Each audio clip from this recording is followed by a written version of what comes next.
Snow drifted through the silent town square like tiny silver shards, shimmering beneath the faint glow of festive lights. The wind hissed through decorated pines, tossing ribbons and forgotten garlands across the empty pavement. It was Christmas night, the kind usually filled with laughter, warmth, and familiar voices, but for one woman seated alone on a frozen bench, holding a tiny sleeping infant close to her chest, the night felt painfully hollow. Ilara Wynne tried to keep her two young daughters close, their tiny boots leaving shaky prints behind them in the thick snow. Her breath rose like smoke, each exhale trembling with fear that tonight might finally shatter what little she still held together. She had no home now, no money, nowhere to take her children, and yet she sat upright, clutching her baby, whispering silent hopes into the icy darkness, praying that Christmas might still allow miracles. Before the story continues, if you believe in kindness, second chances, and helping those in need, please like, comment, share, and subscribe to World of Kindness. And tell us in the comments where you're watching from. Your voice matters, here. As Ilara struggled to steady her breath, her daughters, Aster and Romy, leaned against her sides, their cheeks flushed from the bitter cold. Aster tugged gently at her mother's sleeve, asking in a quivering whisper if Santa forgot them this year. Ilara forced back tears, not wanting her children to see the fear that lived inside her like a shadow. Everything had collapsed since her husband, Thane, passed away 8 months earlier. Bills piled up faster than she could work. The small job she held vanished when the store shut down. Their landlord, unmoved, forced them out just 2 days before Christmas. She packed whatever she could into an old stroller, walking through town with no direction, just trying to keep her children warm. Across the snowy parking lot, beneath a flickering street lamp, a charcoal truck idled softly. A man stepped out, boots crunching through snow. He wore a dark uniform, his posture heavy with experience and grief most people would never understand. His name was Dane Calloway,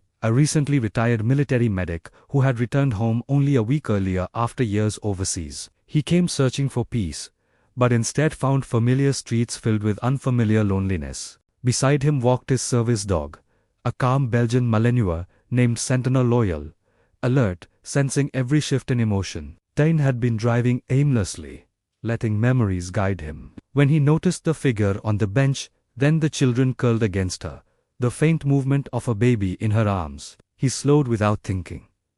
At first, he hesitated. People guard their pain fiercely. But then he noticed the tremor in her shoulders, the way her coat barely shielded her from the freezing wind, and how the girls pressed close for warmth. Something pulled inside his chest, a familiar ache he couldn't ignore. He approached carefully, Sentinel staying close. Ilara lifted her gaze the moment she sensed footsteps, fear flickering in her eyes. Dane saw exhaustion, but also quiet strength, a stubborn resilience. Their eyes met, and the falling snow blurred everything but this unexpected moment, two broken paths crossing under winter skies. Dane lowered himself so he wouldn't tower over the girls. Sentinel sat obediently, offering a calm presence that eased their fear. Dane asked if she was all right, though he already knew. Ilara tried to say she was fine, but her voice fractured, revealing the truth she'd been carrying like a weight for months. She explained, apologizing softly as though being homeless was something she owed the world an explanation for, that they had nowhere left to go. Dane felt anger not toward her but toward a world capable of pushing a mother and her children into the cold on Christmas night. He offered his hand, not forcing, not insisting, just offering. Snow settled gently on his sleeve as he extended it toward her.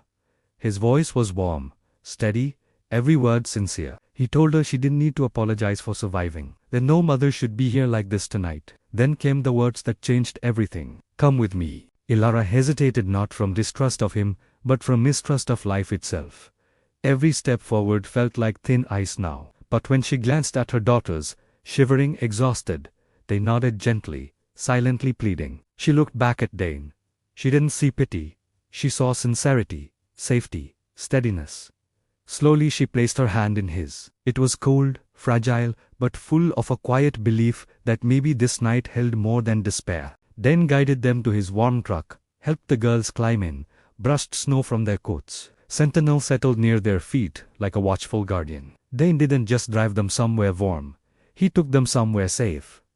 Blankets, food, space to breathe. For the first time in months, Ilara felt the crushing weight of survival lift, if only a little. Before we continue to the emotional ending, If this story has moved you, please like, share, comment, and subscribe to World of Kindness. Your support lets us share more true moments of compassion.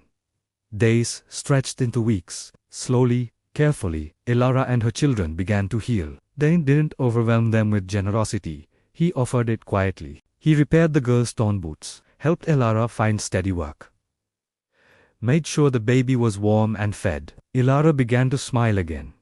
Real smiles.